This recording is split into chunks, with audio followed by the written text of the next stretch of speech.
change-related sea level rise. All countries must unite to prevent and reduce marine pollution, including plastics, oil spills, waste discharge, and nuclear contaminants. UN reports claim that every year, more than 8 million tons of plastics end up in the ocean. If this trend continues, by 2050, our ocean will have more plastics than fish. Pacific SIDS contribute less than 1.3% of the mismanaged plastics in the world's ocean, yet are one of the main recipients of plastics pollution and its impacts. Samoa fully supports the Ministerial Conference on Marine and Plastic Pollution aimed at agreeing on a common global approach to confront the scourge of marine plastic. Samoa fully supports finalizing the work on the legally binding instrument on the conservation and sustainable use of marine biological diversity of areas beyond national jurisdiction in a timely, robust, and effective manner. Excellencies, the global food system is at a critical stage, made worse by the COVID-19 pandemic and onslaught of climate change. The Food Systems Summit held this week was instrumental in mobilizing global citizens to find transformative solutions. Samoa was pleased to be part of this important event, which encouraged shared exploration of potential for collective action. Through organized dialogues, Samoa benefited from a comprehensive assessment of the issues involved in building the sustainability of our food systems. Extreme hunger is not a concern in Samoa, as food availability is not the issue. Access to a more balanced and nutritional diet is the main concern, and this requires a return to locally produced quality, fresh foods, and less of processed imported foods.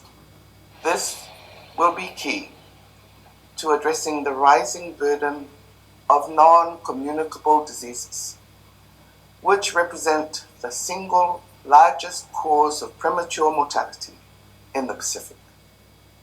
Unhealthy diets, tobacco and alcohol use, and lack of physical exercise are the main risk factors. Samoa has for decades championed the importance of the rule of law and protection of the rights of its peoples. Many labeled the events that unfolded following our 2021 election a constitutional crisis. While these were difficult times for Samoa, it was also a key part of our journey moving forward as a mature democracy. It divided our country and tested all our key pillars of our society, our faith, our culture, and the rule of law. However, my delivering this statement as the first female Prime Minister of Samoa and bringing about a change in government after decades are testament to the fact that the rule of law has prevailed. Samoa today still remains peaceful and COVID-free despite all the challenges we face. The new government will continue to ensure safeguarding the rule of law and upholding of the human rights of its people. Special attention to vulnerable groups and strengthened social protection measures remain a priority. Samoa will be presenting its third Universal Periodic Review in November 2021. We maintain that our Christian values, unique culture, and traditions complement the human rights and fundamental freedoms we commit to promote, respect, protect, and fulfill. Excellencies, we want a future of peaceful societies, free from conflict and the threat of terrorism. We condemn all acts of international terrorism and violent extremism, which must be dealt with through international cooperation and in accordance with the UN Charter. The elimination of all forms of weapons of mass destruction is a step closer to a world of peace. The recent events in Afghanistan highlight the plight of thousands of people fleeing their homes in search of refuge and safety. We urge the global community to lend all possible humanitarian assistance to those in desperate need. SAMO continues to contribute to the peace and security agenda through its police peacekeepers. We are embracing the many advantages cyberspace offers, and our economy and quality of life are the better for it. However, we also recognize that they also pose as threats in some ways. The increasing use of information communications technology has raised issues of security and privacy. The exploitation of computers and telecommunications technology for criminal activities has increased. Incidents of hacking, virus attacks, access and dissemination, and misuse of information and network security can no longer be ignored. We look forward to actively engaging in discussions of the ad hoc committee to elaborate a comprehensive international convention on countering the use of information and communications technologies for criminal purposes.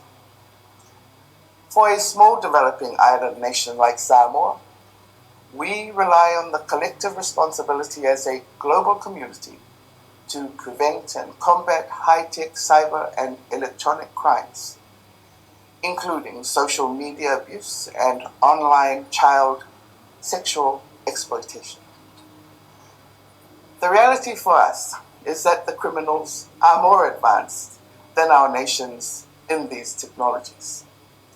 Thus, we need to work together to combat and eliminate these destabilizing activities. Excellencies, accelerated action to meet the promise of the 2030 Agenda and its SDGs is an imperative. COVID-19 and climate change have reversed hard-fought development gains. However, we must persist in our efforts to meet the SDGs as they provide the best hope in our fight against the pandemic and the threat of the climate crisis. We need to remind ourselves of the commitments and undertakings we made towards the full implementation of the Samoa Pathway. I thank all SIDS partners, the Secretary General and Secretariat, for their continuous support and commitment to this task. The proposed monitoring framework for the Samoa Pathway is a necessary tool for follow-up action and review. It will allow domestic and international resources to be better targeted towards greater accountability and transparency. We urge that outstanding issues relating to the framework be concluded with urgency, considering the fast approaching timeline set out in the Secretary General's report on this matter. Small island developing states face a unique set of vulnerabilities which impede their ability to achieve sustainable development. Structural factors including their size, remoteness, and exposure to climate risk and natural disasters impact socioeconomic outcomes and their ability to achieve the SDGs. The COVID-19 pandemic exacerbated those vulnerabilities, with many SIDS countries being particularly affected by the drop in international tourism and remittances. Consequently, the call for and endorsement of a multi-dimensional vulnerability index will allow for the inclusion of more than just income-based criteria to assess eligibility for concessional finance. Samoa thanks the resident coordinator in the SIDS that worked diligently towards the development of the MBI under the joint leadership of the UN and Government of Samoa, and in partnership with Professor Jeffrey Sachs and the Sustainable Development Solutions Network.